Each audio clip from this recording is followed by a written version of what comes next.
Burger बनवतोय. तर हे बघा, हे बर्गर बर्गरचा पाव आणायचा क्वालिटी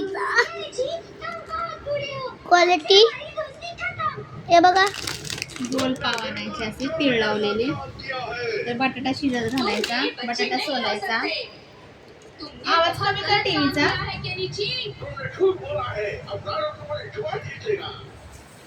तर असा बटाटा शिजवायचा. बटाटा शिजला की सोलायचा आणि असं मॅश करायचं. त्याच्यामध्ये मीठ टाकायचं, त्याच्यामध्ये कॉर्नफ्लॉवर टाकलं, थोडंसं ह्याचं तांदळाचं पीठ टाकलं, कोथिंबीर चिरून टाकली. तर हळद, मीठ, जिरं, थोडंसं तीळ टाकलं, थोडीशी आपली घरातली चटणी पण टाकली, कोथिंबीर चिरून टाकली, मिरच्या चिरून टाकल्या, हिरव्या मिरच्या, कॉर्नफ्लॉवर पण टाकलं आणि तांदळाचं पीठ पण टाकलं. तर पीठ मळून ठेवायचं. हे असं तुम्हाला तिखट आवडत असणार तर तुम्ही चटणी पण टाकू शकाल ह्याच्यात, पण आम्हाला तिखट नाही आवडत. कढीपत्ता, कोथिंबीर वगैरे सगळं चिरून घातलं. याच्यामध्ये कांदा घालू शकतो, पण कांदा नाही घातला, कांदा नाही आवडत मुलांना. तर अशा प्रकारे आलूची टिक्की बनवतोय आपण. तर असं करून घ्यायचं, पीठ मळून घ्यायचं आणि गोल गोल गोल गोल असं थापून घ्यायचं, गोल गोल आकार द्यायचा त्याला.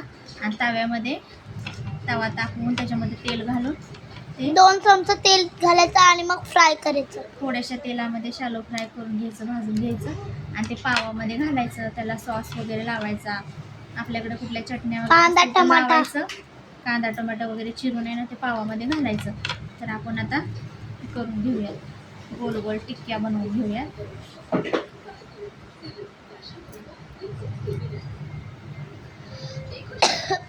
जाड बनायचे गोल गोल टिक्क्या, असे मोठे 2.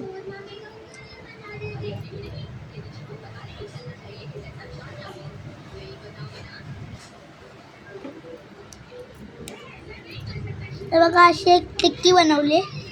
तर हे असं ह्याच्यामध्ये शालो फ्राय करून घ्यायचं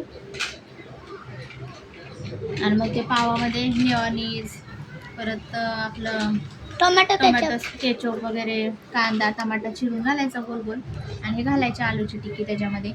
अशा प्रकारे बनवून घ्यायचं सगळं. मोठं बनवतो.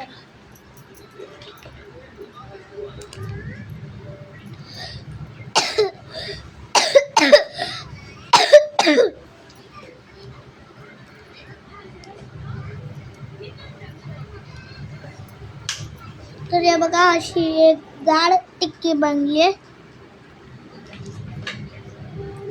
हे बघा, त्याला आहे ना तळून घ्यायचं. आता दोन्ही बाजूने चांगलं भाजून घ्यायचं, तेल टाकून. पावाला पण तूप घालून भाजून घ्यायचं आणि ते पावामध्ये सगळे सॉस वगैरे घालून कांदा टोमॅटो चिरून टाकायचं आणि बनवायचं.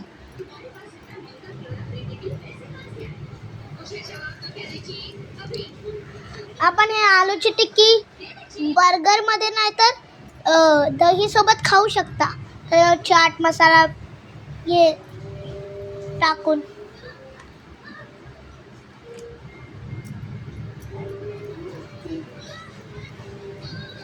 असं मधल्या वेळेत चहा सोबत असं हे खायला बनवू शकतो आपण काहीतरी.